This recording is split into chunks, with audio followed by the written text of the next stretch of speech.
First we deals with the introduction, objectives and the main purpose, scope, application of this act. ठीक है. So introduction to the Specific Relief Act. The Specific Relief Act 1963 is an important law in India that provides remedies for individuals whose civil or contractual rights have been violated. म्हणजे specific relief act जो आहे, जो बनवला गेला आहे, ज्याच्यामध्ये civil किंवा contractual right जे आहेत, जे व्हायोलेट झालेले असतील कोणाचे, तर त्यांच्याकरता रेमेडीज अवेलेबल करून दिलेला आहे. Instead of the merely awarding monetary compensation, this act focuses on enforcing specific obligations and restoring parties to their rightful position. म्हणजे नुसतं मॉनिटरी म्हणजे पैशाच्या स्वरूपात कॉम्पेन्सेशन किंवा डॅमेजेस पे न करता, नुकसान भरपाई न देता, ज्या व्यक्तीला एखाद्या गोष्टीकरता स्पेसिफिक परफॉर्मन्स किंवा एखादं स्पेसिफिक ऑब्लिगेशन जे आहे ते पूर्ण करण्यावरती जोर देण्यात आलेला आहे या ॲक्ट थ्रू. ठीक आहे. Then objective of the act. So the act aims to first enforce civil rights rather than impose penalties. या ॲक्टचा मेन उद्देश काय आहे की सिव्हिल जे राईट्स आहेत एखाद्या व्यक्तीचे जे इन्फ्रिंज झाले ते जे आहे ते राईट्स प्रिझर्व करणं, ना की नुसतं त्यांच्यावरती पेनल्टीज इम्पोज करणं समोरच्या व्यक्तीवरती. Second is ensure contractual obligations are fulfilled when monetary compensation is inadequate. म्हणजे ज्यावेळेस कॉन्ट्रॅक्च्युअल जे ऑब्लिगेशन्स आहे, जे फक्त मॉनिटरी म्हणजे पैशाच्या स्वरूपातल्या नुकसान भरपाईने जर भरून निघत नसेल एखाद्या व्यक्तीचं झालेलं नुकसान, तर त्या व्यक्तीला जे टर्म्स अँड कंडिशन पूर्ण करायला लावायचे असतील तर त्या पूर्ण करायला लावू नये. Then prevent injustice and wrongful possession of property. काय प्रिव्हेंट करायचं? इनजस्टिस म्हणजे जर एखाद्या व्यक्तीसोबत जर अन्याय होत असेल किंवा रॉंगफुली एखाद्या गोष्टीचं म्हणजे मुव्हेबल किंवा इमूव्हेबल प्रॉपर्टीचं जर कोणी पोझेशन घेतलं असेल, ताबा मिळवला असेल, तो जर समोरचा व्यक्ती परत करत नसेल, तर त्या व्यक्तीला त्या रिकव्हरी करण्याकरता त्या गोष्टीकरताच्या ज्या रेमेडीज आहेत त्या सुद्धा या कायद्यामध्ये अवेलेबल करून दिलेल्या आहेत. Then provide legal remedies like specific performance, injunctions and declaratory relief. म्हणजे ह्या ॲक्टमध्ये काही काही ज्या रेमेडीज प्रोव्हाइड केल्या आहेत लीगल, त्याच्यामध्ये स्पेसिफिक परफॉर्मन्स आहे, इंजंक्शन ऑर्डर आहे किंवा डिक्लेरेटरी काही डिक्लेअर करून दिलेल्या ज्या रिलीफ्स आहेत त्या सगळ्या ॲड केलेल्या आहेत. Then scope and application for this act. So it is applies to contract, property dispute and other civil matters. हा जो कायदा आहे हा सिव्हिल डिस्प्यूट जे आहे त्याच्याशी रिलेट करतो, ना की पिनल जे डिस्प्यूट म्हणजे क्रिमिनल कायदे जे आहेत किंवा त्यांच्या रिलेटेड जे काही गुन्हे असतील तर त्याच्याशी हा कायदा डील करत नाही. सो जे कॉन्ट्रॅक्ट किंवा प्रॉपर्टी डिस्प्यूट आहे किंवा अदर सिव्हिल मॅटर्सशी हा कायदा जो आहे तो डील करतो. So provide remedies like specific performance, injunction, ratification, rescission of contract. ह्या सगळ्या ज्या रेमेडीज आहेत त्या सगळ्या प्रोव्हाइड करता हा specific relief act. So it is enforce by the civil court across India. हा कायदा पूर्ण इंडियामध्ये वापरला जातो civil कोर्टांमध्ये. What is the background for this act? So historical background पाहूया. So it is based on the English principle of equity. हा जो law किंवा कायदा जो बनवला गेला आहे तो इंग्लिश प्रिन्सिपल इक्वॅलिटी जो आहे, इक्विटी प्रिन्सिपलवरती बनवला गेलेला आहे. So it is replaced in the specific act 1871. त्यानंतर हा रिप्लेस करण्यात आला स्पेसिफिक रिलीफ ॲक्टमध्ये 1877च्या वेळेस. त्यानंतर त्याच्यामध्ये अमेंडमेंट झाली 2018 मध्ये to make contract enforcement faster and more efficient. 2018ची जी आत्ताची म्हणजे रिसेंट जी अमेंडमेंट आपण म्हणू शकतो ती अमेंडमेंट झाल्यानंतर एन्फोर्समेंट झाल्यानंतर त्याच्यामध्ये कायद्यामध्ये त्याच्यामुळे फास्ट आणि रिलीफ लवकरात लवकर लोकांना मिळायला पाहिजे याकडे लक्ष दिले गेले. To learn about the Specific Relief Act 1963 is an act that the Parliament of India that provides remedies for individuals whose civil or contractual rights have been violated. म्हणजे हा जो स्पेसिफिक रिलीफ ॲक्ट बनवला गेला आहे त्याच्यामध्ये ज्या लोकांचे civil जे राईट्स आहे किंवा कॉन्ट्रॅक्च्युअल राईट्स आहेत, करारासंदर्भातली जे काही राईट्स आहेत त्यांचं जर व्हायोलेशन झालं असेल त्या संदर्भामध्ये ज्या रेमेडीज प्रोव्हाइड केल्या गेल्या आहेत त्या या ॲक्टमध्ये सांगितल्या गेल्या आहेत. So it is enacted to define and amend the law relating to certain kind of specific relief. So it is replace the earlier act of 1877. So याच्यामध्ये खूप वेळा जे अमेंडमेंट्स घडून आणल्या त्याच्यातली सगळ्याची अर्लियर जी आताची अमेंडमेंट आहे ती 1877 मध्ये झालेली आहे. So the act outlines the following types of remedies that court may grant. The court कोणकोणत्या प्रकारच्या रेमेडीज आहेत ते ग्रँट करू शकतं ते बघूयात. So first is recovery of possession on property. So court allows individuals disposed of their property to seek its recovery. So court काय करतं की अलाव करतं, ठीक आहे, इंडिव्हिज्युअल जो व्यक्ती आहे त्याला डिस्पोज करण्यासाठी प्रॉपर्टी जी आहे of their property to seek recovery, त्याच्यामधनं त्यांना रिकव्हरी म्हणजे त्यांची जी अमाऊंट आहे ती रिकवर करण्याकरता कोर्ट अलाव करतं that they should have to dispose of their property. So recovery of possession of the property. Then next is specific performance of contract. So it enables the enforcement of the extant terms of the contract when the monetary compensation is inadequate. So आता ज्या वेळेस अशी situation येते की नुसतं monetary म्हणजे पैशाच्या स्वरूपात दिलेलं कॉम्पेन्सेशन जे आहे ते पुरेसं पडत नाही आहे, त्यावेळेस एखादी व्यक्तीने जर कॉन्ट्रॅक्टचा एखादा टर्म्स अँड कंडिशनचा भंग केला असेल तर तो जो राईट आहे किंवा तो स्पेसिफिक परफॉर्मन्स जो आहे जे गोष्ट करायला पाहिजे होती ती करण्याकरता कोर्टाकडून परमिशन घेतल्यानंतर कोर्ट ग्रँट करतं स्पेसिफिक परफॉर्मन्स ऑफ कॉन्ट्रॅक्ट. ठीक आहे.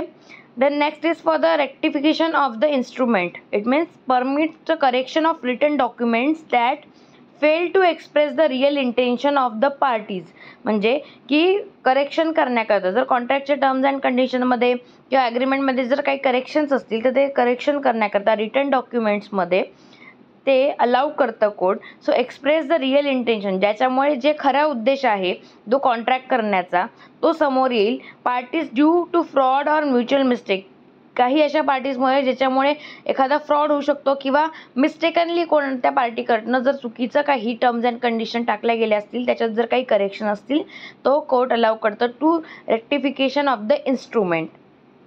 Then third thing is rescission of contract. So it allows a contract to be cancelled. म्हणजे हे अलाउ करतं कॉन्ट्रॅक्टला कॅन्सल करण्याकरता ज्याच्यामुळे कॉन्ट्रॅक्ट हा जो आहे तो कॅन्सल होऊ शकतो. So returning the parties to their pre contractual position. ह्याच्यामुळे काय होतं की जी कॉन्ट्रॅक्टिंग पार्टी आहे ती प्री कॉन्ट्रॅक्टिंग म्हणजे ते कॉन्ट्रॅक्ट करायच्या वेळेसचं जे त्यांची सिच्युएशन असेल त्या सिच्युएशनमध्ये त्या पोझिशनमध्ये परत येते. सो अंडर सर्कमस्टन्सेस म्हणजे काही अशा वेळेस सिच्युएशन बघून त्यावेळेस कोर्ट रेसिशन ऑफ कॉन्ट्रॅक्ट ही रेमेडीज वापरतं. Then cancellation of instrument. So provides for the elimination of the written document that are void or voidable, so preventing them from causing harm. So court अशा वेळेस काय करतं की cancel करण्यासाठी जो contract त्यांच्यामध्ये झाला आहे तो इन्स्ट्रुमेंट तो कॅन्सल करण्यासाठी प्रवृत्त करतं किंवा सांगतं की आता ह्याच्यामधल्या ज्या टर्म्स अँड कंडिशन आहे त्या वॉइड आहे किंवा वॉइडेबल आहे त्याच्यामुळे लोकांना म्हणजे दुसऱ्या एखाद्या पार्टीला हार्म होऊ शकतं त्याच्या सोबत म्हणजे चुकीचा होऊ शकतं आहे किंवा त्याचं नुकसान होऊ शकतं आहे. सो अशा वेळेस त्या हार्मला त्या चुकीच्या घडणाऱ्या गोष्टीला प्रिव्हेंट करण्याकरता cancellation of instrument he remedy वापरली जाते. ठीक आहे. रिटर्न डॉक्युमेंट्समध्ये थ्रू ही रेमेडीज यूज केली जाते. So declaratory decrease. So next part is so it enables the individual to seek a formal declaration of their rights under a contract or statute. म्हणजे एखाद्या व्यक्तीला इंडिव्हिज्युअलला स्वतःचे फॉर्मल डिक्लेअर म्हणजे काय त्याला माहिती असलं पाहिजे किंवा डिक्लेअर केलं पाहिजे ऑफ देअर राईट्स. त्यांचे राईट्स कोणते कोणते आहे अंडर द कॉन्ट्रॅक्ट. त्या कॉन्ट्रॅक्ट जो त्यांच्यामध्ये झाला त्याच्यामध्ये कोणकोणते राईट्स मिळाले आहेत किंवा अ स्टॅट्यूट किंवा कायद्यामध्ये त्या व्यक्तीला कोणते कोणते राईट्स दिलेले आहेत हे माहिती असणं गरजेचं असतं. So it is declaratory decrees. Then injunction. So court आता 3 प्रकारचं इंजंक्शन जे आहे ते देऊ शकतं. There are 3 types for the injunction. First is temporary injunction, second is mandatory or perpetual injunction. So offers the preventive relief by restraining a party from the committing a breach of contract or other wrongful act. Injunction he remedy का वापरली जाते की समोरच्या पार्टीला ज्याच्यामुळे नुकसान होतं आहे मेन जी पार्टी आहे कॉन्ट्रॅक्टची त्या व्यक्तीला जर नुकसान होतं आहे तर त्याला रिस्ट्रेन करण्यापासनं किंवा त्याच्या रिस्ट्रेन का करायचं की तो जर ब्रीच ऑफ कॉन्ट्रॅक्ट करत असेल कॉन्ट्रॅक्टची एखादी टर्म जी आहे ती ब्रीच करत असेल किंवा अदर रॉंगफुल ॲक्ट किंवा चुकीचं एखादी कृती करत असेल की ज्याच्यामुळे समोरच्या पार्टीचं नुकसान होतं आहे ते प्रिव्हेंट करण्याकरता इंजंक्शनची जी रेमेडी आहे ती वापरली जाते. So the act emphasizes that specific relief is granted solely for enforcing individual civil rights and not for enforcing penal laws. So हा जो स्पेसिफिक रिलीफ ॲक्ट आहे तो काय करतो इंडिव्हिज्युअलचे जे सिव्हिल राईट्स जे आहेत ठीक आहे त्यांना प्रिझर्व करण्याचं काम करतो. त्यांचा जर काही ब्रीच झाला असेल तर त्यांना प्रोटेक्ट करायचं काम करतं ना की पिनल जे लॉज आहे म्हणजे जे क्रिमिनल लॉजशी रिलेटेड गोष्टींशी हा कायदा जो आहे तो डील करत नाही. So in 2018, the Act underwent significant amendments and expediting the enforcement of the contract and promoting ease to doing business. So 2018 मध्ये जेव्हा या कायद्यामध्ये सिग्निफिकंटली काही अमेंडमेंट्स घडून आल्या त्याच्यामध्ये त्याच्यामुळे तो कॉन्ट्रॅक्ट एन्फोर्समेंटमध्ये आणणार आणि प्रमोट जेव्हा केला गेला त्याच्यामुळे जे लोकांना कॉन्ट्रॅक्ट करण्यामध्ये ज्या काही अडचणी येत होत्या त्यांना इझिली सोडवण्याकरता व त्यांना रेमेडीज अवेलेबल करून देण्यात आल्या. जर त्यांचं काही नुकसान होत असेल तर त्या संदर्भामधल्या रेमेडीज अवेलेबल करून देण्यात आल्या. So this amendments made specific performance a general rule rather than an exception. So ह्या जो स्पेसिफिक रिलीफचा जो कायदा आहे त्याला एक जनरल रूल बनवलं की रॅदर दॅन ॲन एक्सेप्शन, नुसतं एक्सेप्शन काइंडमध्ये न टाकता. So thereby limiting the discretion of courts in granting such relief. So त्याच्यामुळे काय झालं की कोर्ट जेव्हा रिलीफ ग्रँट करतं त्याच्यावरती जे लिमिटेशन्स आहेत ते म्हणजे दाखवण्यात आले. So thereby limiting the discretion of court in granting such relief. ठीक आहे, त्यांच्या संदर्भामधल्या जर रिलीफ काही ग्रँट करायचा आहे सो कोर्टाला त्याच्या डिस्क्रिशनरी पॉवरमध्ये सुद्धा काही लिमिट सेट करून देण्यात आले. So overall the specific relief act 1963 plays a crucial role in the Indian legal system by providing mechanisms to enforce civil rights and contractual obligations. So specific relief ॲक्टमध्ये काय दाखवण्यात आलेलं आहे, सो इंडियन लीगल सिस्टीम जी आहे आपली त्याच्यामध्ये हा महत्त्वाचा रोल प्ले करतो. So providing mechanism to enforce civil rights, ज्याच्यामुळे ज्या समोरच्या व्यक्तीचे सिव्हिल राईट्स इन्फ्रिंज होत आहेत त्याला सिव्हिल राईट्स त्याचे प्रिझर्व केले जावे, त्याला त्याचा हक्क मिळवला जावा, त्याचे राईट्स प्रिझर्व व्हावे आणि कॉन्ट्रॅक्च्युअल जे ऑब्लिगेशन्स आहेत जे समोरच्या व्यक्तीवरती बांधणी की जे त्यांनी केलं पाहिजे, जर समोरच्या व्यक्तीने ब्रीच केला असेल त्या कॉन्ट्रॅक्टच्या टर्म्स अँड कंडिशन्सचा, ठीक आहे, सो त्याला ते कॉन्ट्रॅक्टच्या जे ऑब्लिगेशन्स आहेत त्याचे ते पूर्ण करायला लावणं, हे ह्याच्या ज्या काही प्रोव्हिजन्स आहेत त्या स्पेसिफिक रिलीफ ॲक्टमध्ये देण्यात आलेल्या आहेत. Now we are going to learn about the injunctions.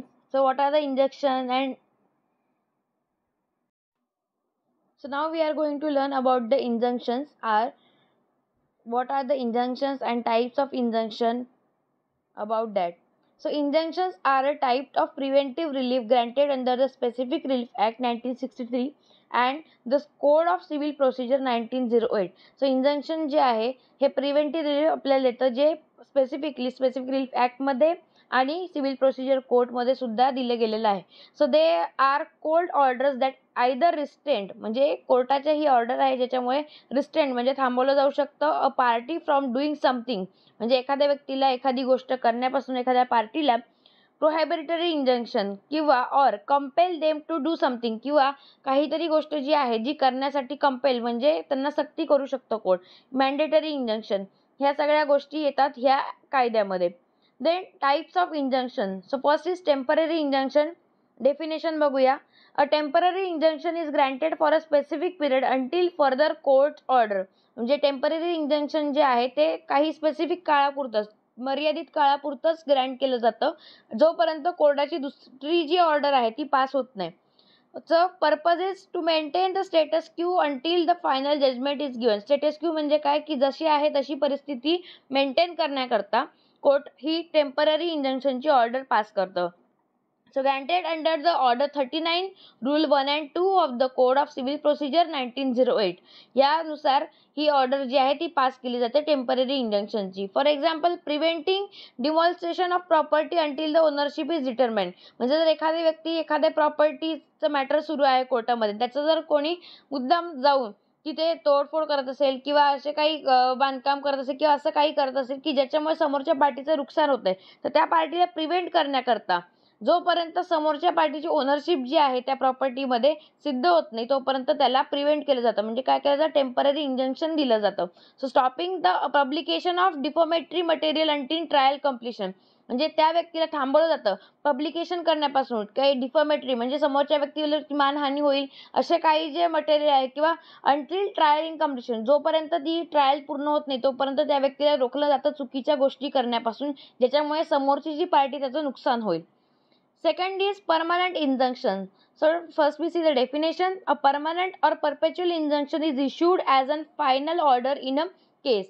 आता हे जे आहे परमनंट इंजंक्शन म्हणजे काय की कोर्टाने सगळं बघितल्यानंतर केस जी काय आहे त्याच्यानंतर कोर्ट एका मुद्द्यावरती येताना परमनंटली इंजंक्शनची फायनल जी ऑर्डर आहे ती पास करतो. सो प्रिव्हेंटिंग अन ॲक्ट इनडेफिनेटली म्हणजे समोरच्या व्यक्तीला तो जर चुकीचं काही काम करतो त्याला परमनंटली ते काम करण्यापासून थांबवण्याकरता परमनंट इंजंक्शनची ऑर्डर कोर्ट पास करतं. So it is granted under section 38 of the Specific Relief Act 1960. Section 38 मध्ये स्पेसिफिक रिलीफ ॲक्टच्या हा जो इंजंक्शन आहे परमनंट इंजंक्शन त्याच्या प्रोव्हिजन्स दिलेले आहेत. For example, a company is permanently prohibited from using another companies trademark. म्हणजे एखाद्या कंपनी जर चुकीने दुसऱ्या कंपनीचं एखादा ट्रेडमार्क जे आहे, लोगो आहे, साईन आहे किंवा असं काही यूज करत असेल तर त्याला परमनंटली तिथेच थांबवायचं की याच्या पुढे तो त्या गोष्टी परमनंटली यूज करणं थांबवेल. So a neighbor is barred from constructing in illegal structure blocking someone's property. So किंवा एखाद्या व्यक्तीला, एखादा जो नेबर आहे त्याला थांबवणं, कन्स्ट्रक्ट करण्यापासून इलिगल स्ट्रक्चर काही म्हणजे जो जागा बनवत असेल किंवा असं काही ज्यामुळे समोरच्या व्यक्तीचं, दुसरी जी व्यक्ती आहे त्या समोरच्याच्या प्रॉपर्टीचं नुकसान होत आहे, तर ते रोखण्याकरता त्या जागेवरती त्या जागेचं त्या व्यक्तीने गैरफायदा न घेता आपली मालमत्ता तिथे एस्टॅब्लिश न करण्याकरता परमनंट इंजंक्शनची ऑर्डर कोर्ट देतं की ज्याच्यामुळे समोरच्या व्यक्तीचं नुकसान होणार नाही, समोरच्या व्यक्तीची जी प्रॉपर्टी आहे ती सुद्धा सुरक्षित राहील. Then third is mandatory injunction.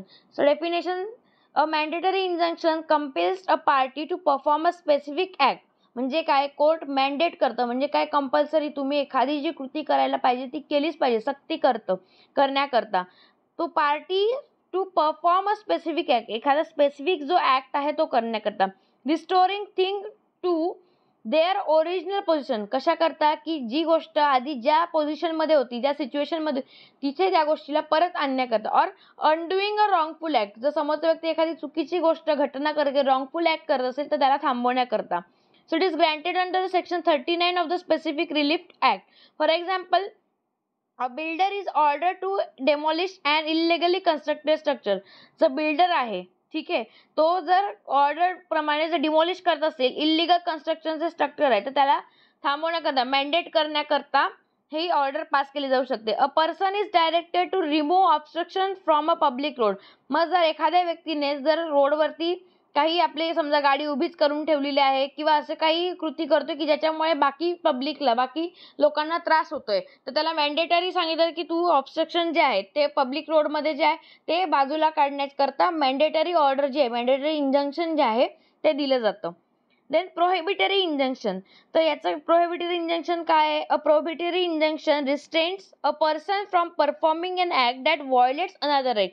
म्हणजे एखाद्या व्यक्तीला प्रोहिबिट करायचं, थांबवायचं, रिस्ट्रेन करायचं. कशापासून रिस्ट्रेन म्हणजे थांबवणे. कशाकरता थांबवायचं?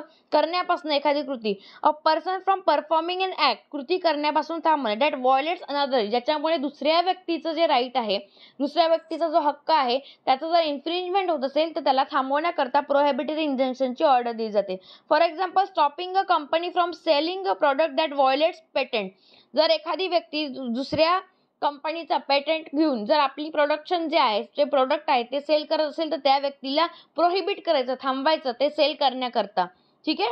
Then preventing someone from cutting trees on disputed land. एखाद्या व्यक्तीला जर जे डिस्प्युटेड जी जागा आहे, ज्याच्यामध्ये वाद चालू आहे, ज्या जागेवरनं त्याला थांबवणं, ज्याच्या जागेवरती त्याने जर त्या तिथे झाडं जर कट करत असेल तर त्या व्यक्तीला ती गोष्ट करण्यापासून थांबवायचं, प्रोहिबिट करायचं. ठीक आहे. Then next is preventive or quia timet injunction. म्हणजे काय? Definition is issued to prevent anticipated harm. म्हणजे त्यावेळेस जर एखादे होणारे हार्म आहे ते त्या वेळापुरता थांबवण्याकरता जे आहे. सो बिफोर इट हॅपन, म्हणजे ती गोष्ट घडण्याच्या आधी थांबवणं. जर चुकीची घटना एखाद्या व्यक्तीच्या बाबतीत होणार आहे हे जर माहिती आपल्याला, तर त्याचं नॉलेज असल्यावर त्याला अँटिसम म्हणजे पहिल्याच आधीच थांबवायचं, चुकीची घटना समोरच्या व्यक्तीला त्याच्या बाबतीत चुकीचं घडण्यापासून थांबवण्याकरता. So it applies when there is a strong possibility of wrongful action. अशा वेळेस त्या व्यक्तीला थांबवायचं की जेव्हा आपल्याला माहिती की स्ट्रॉंग ही पॉसिबिलिटी आहे की समोरच्या व्यक्तीच्या बाबतीत अशी चुकीची घटना, रॉंगफुल ॲक्ट आहे किंवा ॲक्शन जे आहे ती होऊ शकते, त्यावेळेस त्याला थांबवणं. For example, preventing a party from publishing confidential information. म्हणजे पार्टीजमध्ये ॲग्रीमेंट जे आहे त्यांच्यामध्ये कॉन्फिडेन्शियल काही गोष्टी डिसाईड होतात, त्या गोष्टी समोरच्या तिसऱ्या पार्टीला न समजू देणं, कॉन्फिडेन्शियलिटी मेंटेन करणं गरजेचं आहे. म्हणजे काय? प्रिव्हेंट करायचं समोरच्याला की जी महत्त्वाची मुद्दा आहे किंवा इन्फॉर्मेशन आहे ती दुसऱ्या कोणत्याही ठिकाणी जाऊन लीक नाही झाली पाहिजे याच्याकरता. So stopping an industrial plant from releasing harmful chemical into river. मग किंवा असे काही कारखाने जे हार्मफुल जे केमिकल्स एनर्जी सोडताय त्या लोकांना स्टॉप करणं, प्रिव्हेंट करणं, की ज्याच्यामुळे बाकी सगळ्या म्हणजे लोकांचं जे नुकसान होणार आहे किंवा प्राण्यांचं, ज्याच्यामुळे जैवविविधते सगळ्या गोष्टींचं नुकसान होणार आहे, त्याकरता थांबवण्याकरता, स्टॉप करण्याकरता त्या लोकांना थांबवणं. ठीक आहे.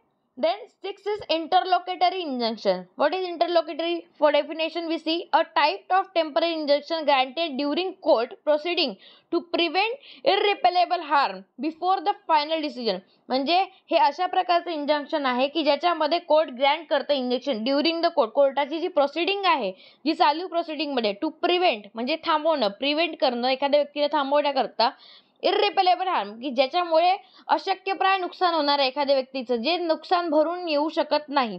So before the final decision म्हणजे कोर्टाचं जेव्हा फायनल डिसिजन येईल त्याच्या आधी कोर्ट अशी ऑर्डर पास करतं की समोरच्या व्यक्तीचं न भरून निघणारं नुकसान जर होत असेल तर जी दुसरी पार्टी ज्याच्यामुळे ते नुकसान होतं त्या व्यक्तीला थांबवणे. So it is interlocutory injunction. For example freezing a bank account suspected of the fraudulent transaction. जर एखाद्या व्यक्तीसोबत फ्रॉड होतोय, ठीक आहे, आपल्याला समजतं की बँकेतनं पैसे चोरीला गेले किंवा काढले गेले अचानक किंवा काय झालं, तर ते अकाउंट फ्रीज केलं जातं की फर्दर दुसऱ्या व्यक्तीला म्हणजे नेक्स्ट टाइम त्याच्यासोबत परत ती गोष्ट होऊ नये किंवा जे गेलेले पैसे किंवा वाचलेले जे काही पैसे ते सुद्धा त्याच्या अकाउंटमधनं दुसरीकडे जाऊ नये म्हणून अकाउंट फ्रीज केलं जातं. Then restraining a company from launching a product that infringes a trademark. So restrict करणं एखाद्या कंपनीला की जे लॉन्च करताय प्रॉडक्ट ज्याच्यावरती ॲलिगेशन्स आहे ऑलरेडी, जे कशाचे ॲलिगेशन नाही की त्याने इन्फ्रिंज केलं ट्रेडमार्क, तर अशा वेळेस त्या व्यक्तीचा ट्रेडमार्क जो आहे, ज्या कंपनीचा जो आहे, जर इन्फ्रिंज होत असेल तर त्याला थांबवणं, जो त्याचा इलिगल यूज करत आहे त्या व्यक्तीला थांबवायचं. Then permanent restraining injunction. So a special type of permanent injunction where the court forever restrains a party from violating legal rights. म्हणजे काय की स्पेशल टाईपचं इंजंक्शन ज्याच्यामध्ये permanently injunction where the court forever restrain म्हणजे court permanently forever म्हणजे तेवढ्या पूर्ण काळाकरताच forever शेवटपर्यंत जे आहे ते रिस्ट्रेन करतं, थांबवतंच a party from violating legal rights. जर समोरच्या व्यक्तीचे लिगल राईट जे आहे ते इन्फ्रिंज होत असतील तर कोर्ट थांबवतो त्या व्यक्तीला. For example stopping a factory from polluting residential area. म्हणजे जर एखादी फॅक्टरी आहे, जर त्याच्यामुळे पोल्युशन होत असेल समोरच्या जी फॅक्टरीमुळे, जे त्या फॅक्टरी समोर जर एखाद्या बिल्डिंग कन्स्ट्रक्शन असेल किंवा जे जिथे घरं असतील लोकांचे, त्या लोकांना या फॅक्टरीच्या प्रोडक्शनमुळे, या फॅक्टरीच्या आवाजामुळे किंवा अशा कुठल्या गोष्टींमुळे जर हार्म पोहोचत असेल तर त्या फॅक्टरीजना त्या रेसिडेन्शियल एरियामध्ये काम करण्यापासून थांबवणे. Preventing illegal land encroachment permanently. ठीक आहे, हे पण एक एक्झाम्पल आहे.